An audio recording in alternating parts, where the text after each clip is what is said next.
Ciao a tutti ragazzi, bentornati sul canale Mario Dedo. Finalmente nuovo aggiornamento di Minecraft 1.21.5 Spring to Life. I venti caldi hanno travolto completamente alcuni biomi in Minecraft. Infatti vedremo nuove varianti sia di mob che di blocchi. Alle mie spalle già noterete qualcosina di diverso, ma non perdiamo altro tempo e partiamo subito, così vi mostrerò tutte le principali novità di questo aggiornamento. Gran parte dell'aggiornamento è incentrato sui biomi, infatti vedremo delle varianti in base al bioma di appartenenza. A parte il classico bioma temperato, andremo a vedere varianti di mob o di blocchi in biomi cosiddetti freddi e in biomi caldi. Partiamo subito con le varianti di alcuni animali, così da capire meglio questo concetto. Finora abbiamo conosciuto questa mucca, questa gallina e questo maiale. Infatti ci troviamo in un bioma temperato. Adesso con il nuovo aggiornamento andiamo a vedere cosa succede in un bioma freddo e in un bioma caldo. Eccoci in un bioma freddo, anzi possiamo dire freddissimo, e andiamo a vedere il nuovo maiale, la nuova gallina e la nuova mucca. Adesso andiamo in un bioma caldo. Qui invece avremo questo maiale, questo pollo o gallina e questa mucca. Io ho utilizzato l'uovo generatore, ma c'è una differenza anche con l'uovo classico.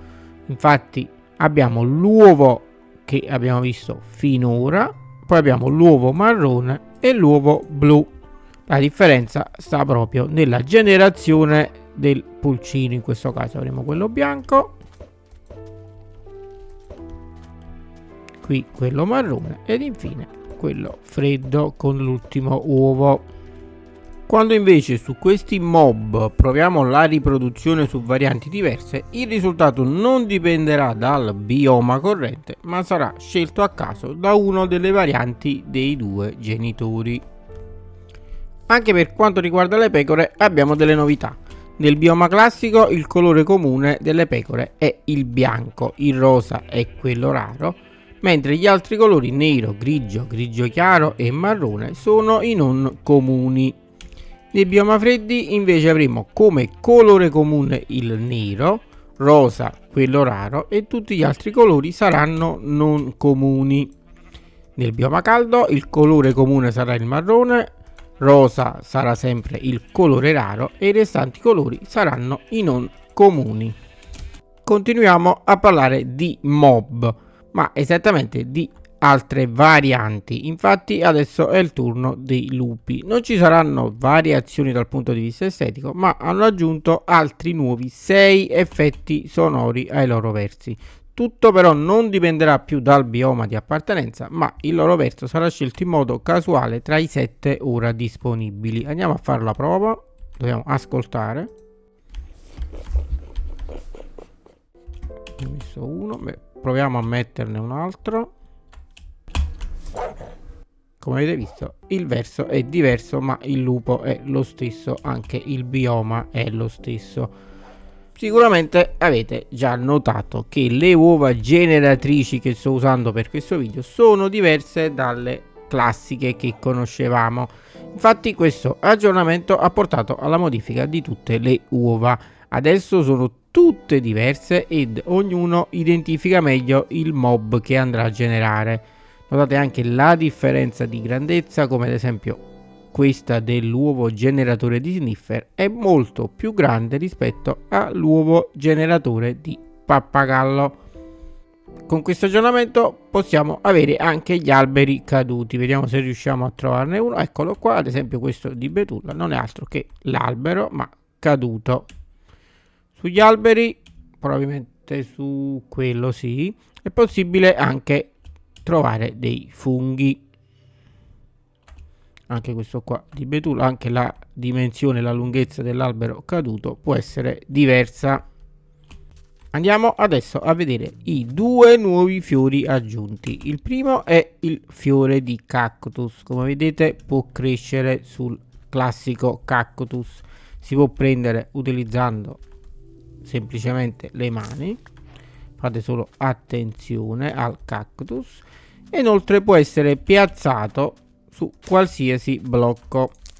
Possiamo inoltre utilizzarlo sia per la fabbricazione del colorante rosa e sia utilizzarlo nella compostiera.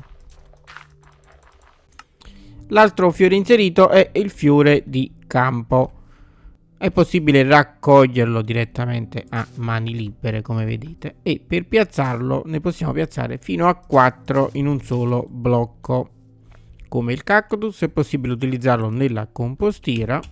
Andiamo a prenderne altri. E per quanto riguarda la fabbricazione del colorante, con esso è possibile avere colorante giallo. Un'altra grande novità di questo aggiornamento è la caduta delle foglie. Se ricordate, prima avevamo il ciliegio che perdeva petali. Adesso questa particolare animazione è stata portata su tutti gli alberi. Vedete?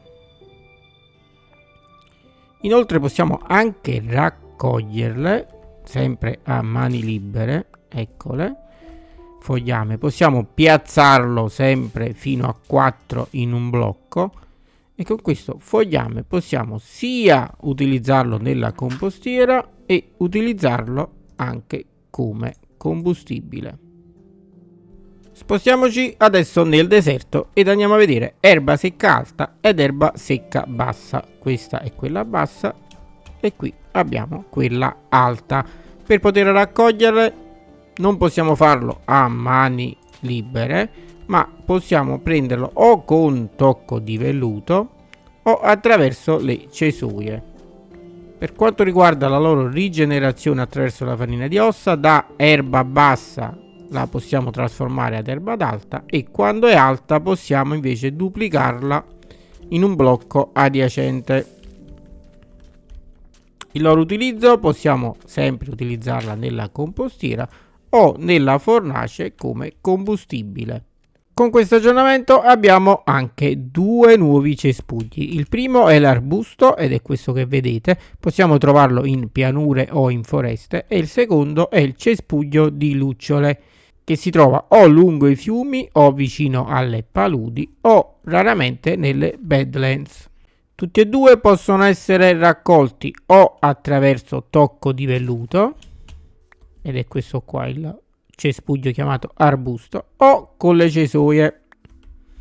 Andiamo a vedere anche l'altro cespuglio in ugual modo, o con tocco di velluto o con cesoie.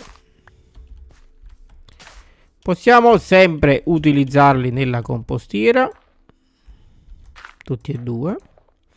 La cosa che differenzia i due cespugli è la particolarità di questo di lucciole che di notte emanerà delle particelle luminose che produrranno una luce di livello 2. Andiamo a vedere. Ed ecco a voi le lucciole, questi pixel luminosi. Inoltre hanno aggiunto anche un suono a questo cespuglio. Proviamo ad ascoltarlo. Sentite tipo un ronzio. Per la rigenerazione invece basterà utilizzare della farina di ossa, sia per il cespuglio di lucciole che per l'arbusto che abbiamo visto prima. Per quanto riguarda il commercio hanno aggiunto nuove mappe, infatti ora i cartografi potranno vendere 7 nuove mappe. Anche il mercante ambulante ha subito delle modifiche, infatti ora ha prezzi migliori e soprattutto offrirà più scambi. Con questo aggiornamento abbiamo ricevuto anche una differenza dal punto di vista estetico del cuore del creeking di giorno.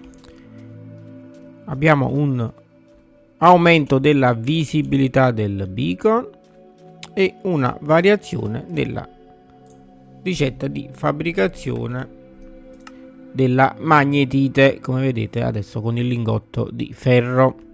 Siamo giunti alla fine di questo episodio. Vi ho mostrato le modifiche principali di questo aggiornamento, ce ne sono anche altre ma per me sono secondarie. di quelle che abbiamo visto, secondo me la più carina è proprio la nascita di queste varianti di animali da fattoria. Scrivetelo nei commenti la vostra modifica preferita di questo aggiornamento e noi ci vediamo al prossimo episodio. Ma non dimenticate like a questo video, iscrizione al canale, attivate la campanella e ci vediamo al prossimo episodio. Ciao a tutti ragazzi!